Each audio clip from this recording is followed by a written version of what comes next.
This is the story about a world of adventure, a sea full of excitement.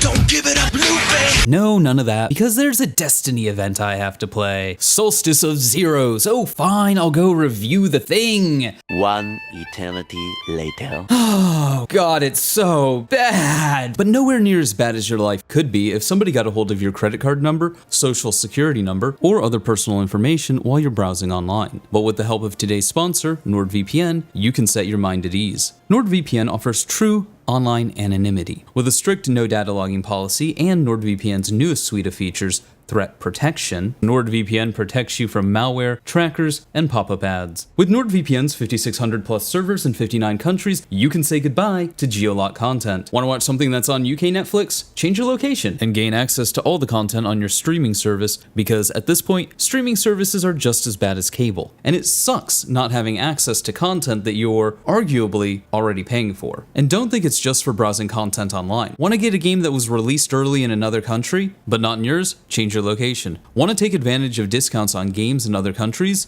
No problem. Change your location. With NordVPN, the world is at your fingers. But Joker!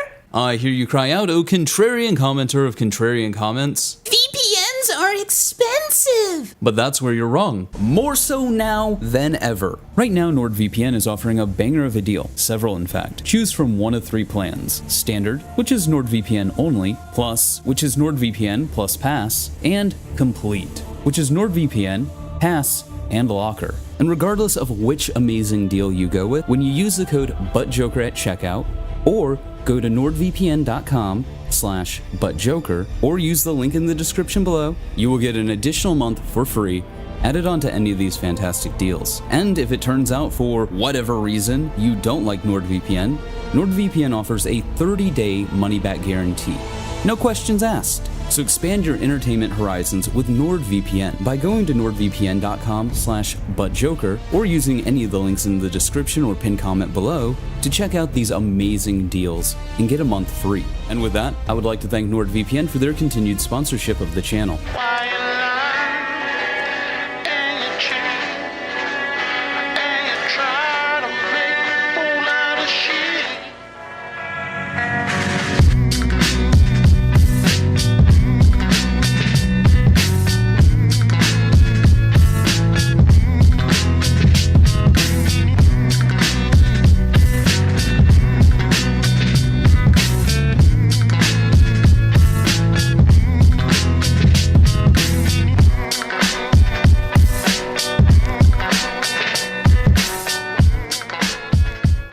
What's going on, ladies and gents, boys and girls, guardians of all ages? Joker back again once again, and today, people, after a rough launch, we are here, finally, at last, with Solstice 2022. Yay! So, is the Solstice event just a microtransaction fest tailored around a half-assed, recycled, reskin, non-event event whose only purpose is to advertise the cash shop? What the fuck, are you new? Of course it is. So, does anybody remember when playing video games didn't feel like a second job, or chores, or cock and ball torture? Because Bungie sure as shit doesn't. Like, no shot. Remember when Bungie knew how to host cool and interesting events? Like, go all the way back to Halo 3. You had EXP Griffball. You had Play with the Devs. You had zombie events. Oh, the zombie events. There was Rocket Race. There was Normal Race. What's even cooler is a lot of times these maps and modes were community creations that Bungie had taken the time to vet. So these little weekend events were a celebration of the community as well, as much as they were a departure from the day-to-day tedium of repetition. Or, you know, what about something more recent, at least in terms of Destiny's lifespan? You had SRL. As I stated in another video, it was a once-yearly event that left players with this nice palate cleanser. Oh, and there was a ton of loot that you didn't have to buy a season pass for. And this'll be strange to people new to Destiny, you earned it through playing the game.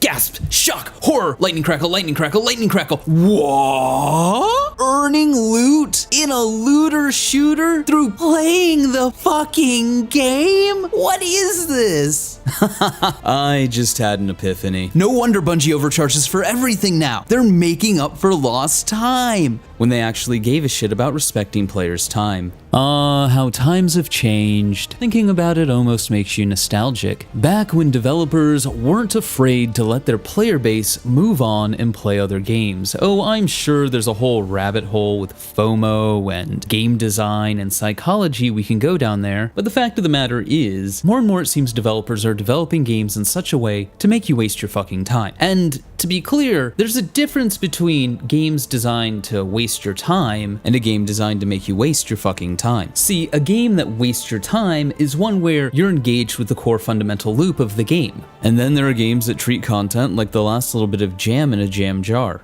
And you've got a lot of toast in front of you. So you dig all the dregs from the bottom of the jam jar and scrape it as thinly as possible across your toast. And you hope it works. And it doesn't, of course, because it never does. And that butchered analogy is what we see with Solstice of Zero's 2022. What do I mean? Well, let's go on a journey. I think it's no secret that the main attraction to Solstice 2022 is the armor. You get your armor, or you grind it out, or you buy it from Eva Levante. However you acquire it, once you've acquired it, your goal is to re-roll. And you know what? Everything would be cool if it was just that simple. But it's not. See, in order to interact with the re-rolling of armor, you need to do a few things first. So after you've gone to the tower, and you've gotten your first set of armor, and you've finished your tutorial and all of that nonsense, you're ready to start leveling your first set of armor and re-rolling it. But how do you do that? Well, first you need to unlock kindling. This is a currency that you get for completing menial challenges like kill 20 taken, stoke the flames of the bonfire 50 times, get X number of hand cannon kills, defeat opposing guardians, stuff like that. There are 24 of these objectives, and they're all relatively simple. Things you'll probably be doing while playing Destiny this week. Once you've obtained your kindling, you'll need to go through the process of leveling up your Solstice armor the 3 times required to get better stats. But in order to re-roll your armor and level your armor up, you'll need another currency, Silver Ash. And you're going to be using this a lot. You get the Silver Ash currency by playing Bonfire Bash, but only, and only if, you have another currency when you complete a round of Bonfire Bash. For you see, in order for you to get Silver Ash, you must first have Silver Leaves, which you get from wearing the Solstice armor in various activities. What activities, you ask? Well, things like Gambit strikes, PvP, Witch Queen story missions, public events. What's the most efficient ways to farm? Well, I will save you the trouble of looking it up, at least at time of recording. If you have a friends group, well, you want to go to the Witch Queen campaign, load up the investigation mission, and do basically everything until you go talk to Finch. Once you get to Finch, you're going to want to switch characters and save the checkpoint. Doing this will allow you and your buddies to switch between characters and turn in the end of the mission over and over and over and over again for 14 silver leaves apiece. Now that you've farmed out your 100 silver leaves, which is the maximum you can hold at a time, you must now play Bonfire Bash. Bonfire Bash is your stereotypical horde mode, not horde mode. Stand in a spot, wait for enemies to spawn, kill the glowing one, pick up the orb, and throw it on the bonfire. Yes, this is the horde mode, not horde mode variation, where instead of dunking the orb that you get from killing the glowy thing, you throw it. So a completely different, totally new experience. We've never done anything this maddening before. We have a throw mechanic that we... Oh my god. It's so revolutionary. If you finish a Bonfire Bash in the allotted time by dunking 20 orbs, the game will take 20 of your silver leaves and turn it into 100 silver ash. Rinse and repeat ad nauseum. Once you have your ash, you use it to level up and re-roll your only reason for participating in this event, the armor. As the weapons are pretty... I already have better things, I'll be honest. I mean, don't get me wrong, the Foundry perk on these weapons is pretty good, but I think it's glitched. But I digress. So you get your ash, you level up your armor, and you re-roll it. That's it, right? Well, not quite. There's a bit of a caveat to all of that. See, there's a chance that your armor stats